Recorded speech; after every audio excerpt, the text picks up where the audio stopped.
Hello, and welcome to this short discussion on the current state of Rainbow Six Siege.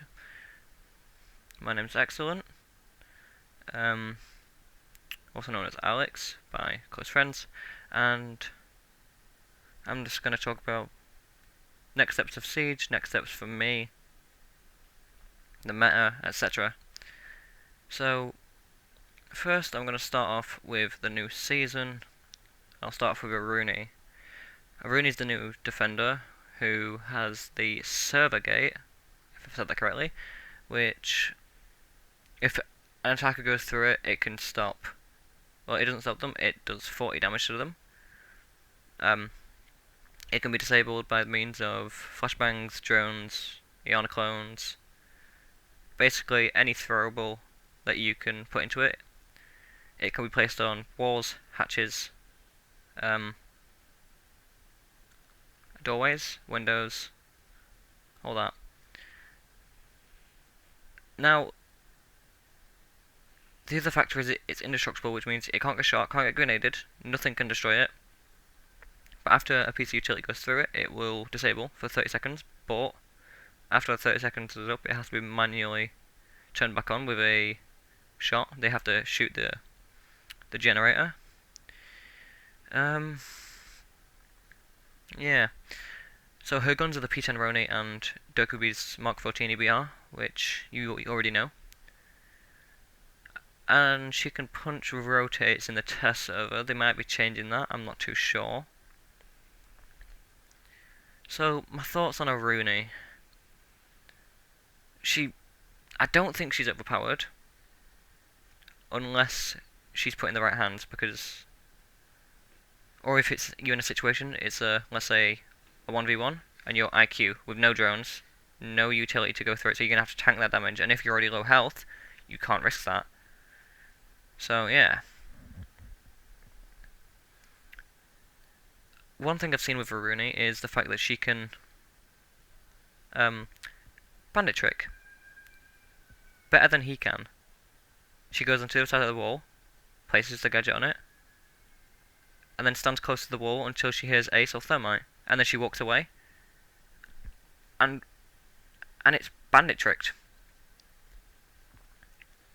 So I'd say she's better. She's going to be a better bandit if it depends what site you're on though. Like Garage Consulate, you won't be able to do that because you can't risk running out, putting all three on the wall, get back inside, and reinforcing them at the same time.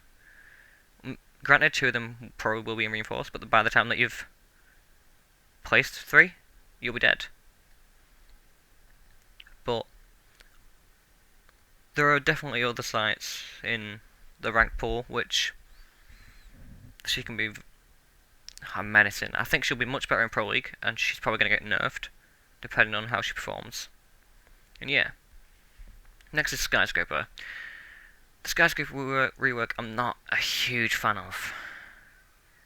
I don't like what they've done with Drum, like the whole angle from Drum into the area below. I'd say just get rid of the angle and make it a hatch, because it just... I don't know, I don't like it. I don't think it's going to be too impactful, considering, obviously, well, it will be in ranked, but it's going to get banned, like Chalet is, because it's a new map. No one wants to risk playing it, because they don't know it. They'd rather play a map like Clubhouse, Oregon, Coastline, that they know and feel comfortable with, now that the map ban is here. I think they've messed up on the factor that they've made it more like some of the factors like Hereford, when they reworked that. There's the one balcony it's on the second floor and the third floor, the balcony outside, where the only way that you can go through a window and a door, and the only way to get out, the only way to retreat if you're getting pressured, is to rappel. They've done it same here with the tea room balcony, and to some extent also the geisha balcony, which isn't as bad. Overall, I think they've gone with they think that making a map bigger is going to make it better. It worked with Chalet. Chalet's a good map. I enjoy playing it. I don't think it's up to par to Clubhouse or Oregon, which in my mind are the best competitive maps in the game, but oh well. So next we're moving on to operator changes. We'll start with Zero. It's not a huge change. He's losing his frag grenades. I like this change because the fact that you can use a camera for a floor, find out where an operator is, yellow ping them, and then grenade them. And it's basically a free kill. There's nothing, they won't know about it at all. And there's nothing they can do. I think it's a great change. And it's not the most blatant issue in the game. It's not a huge issue, but I'm happy they addressed it. I still rather have them address Warden and Glaz. Very weak operators, but oh well. They might do one day. Probably the biggest change, well, my favourite change, other than Jaeger, is Wamai losing his shield. I play a lot of Wamai, but the fact that he has a shield and that much utility, I'm so happy they took it off him, because the utility meta at the minute, it's dreadful. I'm not a fan. Yeah, he's lost his shield, and I'm pretty sure it was replaced with impact grenades. Same with Valkyrie, she also lost her shield, replacing with frag grenades. Not frag grenades, sorry, impact grenades, my bad. In ranked, that's not going to change at all. That's not going to change much at all, because most people run C4, but competitively, in the Pro League scene, it's going to be a huge impact. Because a lot of teams run Shield and Valkyrie. Obviously, it depends on the site. Oh well. Next, let's move on to the biggest and most controversial change of the season. Jaeger. So, he now has infinite charges on his ADS, but there's a 10-second cooldown after a projectile gets caught.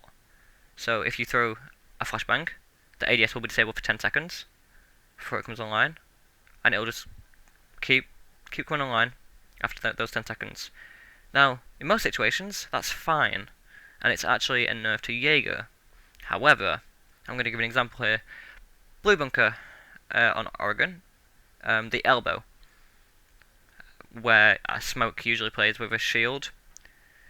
So, if you have 3 ADSs, and obviously you place them correctly, and not near the doorway at all, and you have the shield placed a bit further back, then by the time that all ADSs have been burnt, the first one will pretty much come online in the next second or two, because it's not going to take 3 seconds to throw 3 flashbangs. If you think of it logically, like, you can't just stand there and throw 3 consecutively. You have to either quick wee flashbangs, throw them from afar, which might not even reach the ADSs, depending on where the shield and the ADSs are. And yeah, so I'd say it'd take between a second and 3 seconds to throw each flashbang. So the first ADS will be back online by the time you've burnt it, in some cases, and then you have to do that process all again, which isn't great, I'm not going to lie. So it's a buff to, well no, it's a nerf to Jaeger in most places, but there's certain situations where it's a buff to him. Dokkaebi next. She gained Zero's frag grenades, which I really do like. I still think she's not going to be the most picked operator. Like, it's not going to change her much, but it's a start. Now, my favourite change of the season, well, next season, is Hibana. I love what they've done to her, because since Ace came out, she's been inferior over than Hatches. And now that the new hard reach gadget's out, it's not used a ton, but I just think Hibana needed that buff. Like, she either needed 5 more bullets in her gun, or the buff they've given her, which is you can select how many pellets you want to use. It's between 6, 4, and 2. So you can now get 4 hatches, and potentially 5 if you work together with another hard breacher such as Ace or Mav.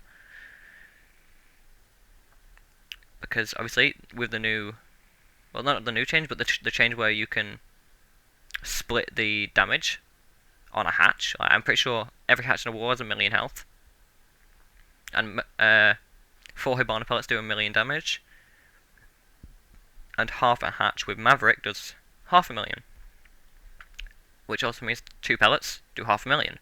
So now you can combine Ace and Hibana with 2 pellets and 1 Ace Selma, or half a hatch with Mav gets half the hatch and Hibana gets the rest of it.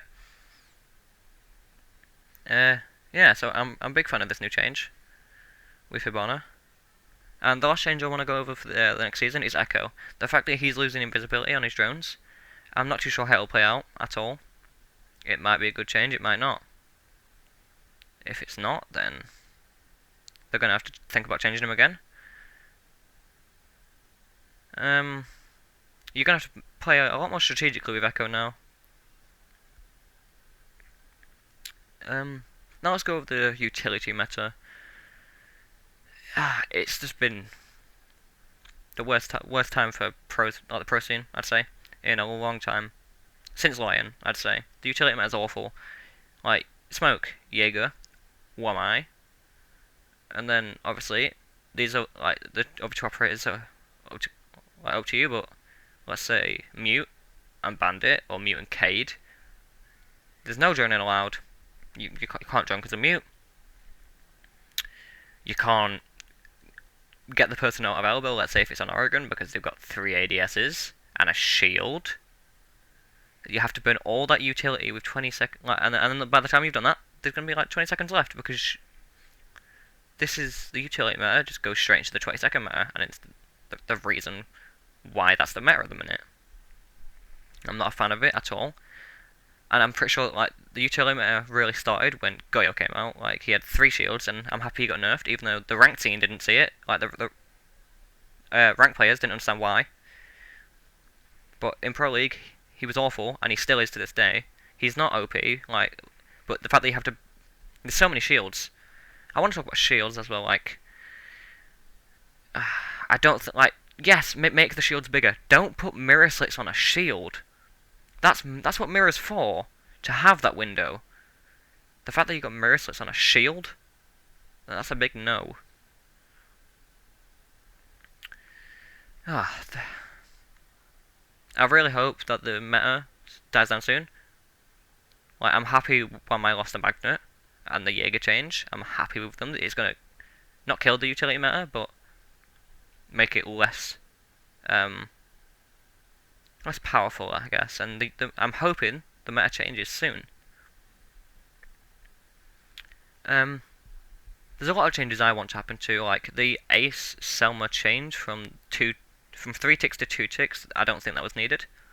I think a lot of people thought you either get rid of his smoke grenades or change his gun, because the fact that he has the best gun in the game, smoke grenades, is a 2 armor, 2 speed, and is the best hard breacher. It doesn't make sense.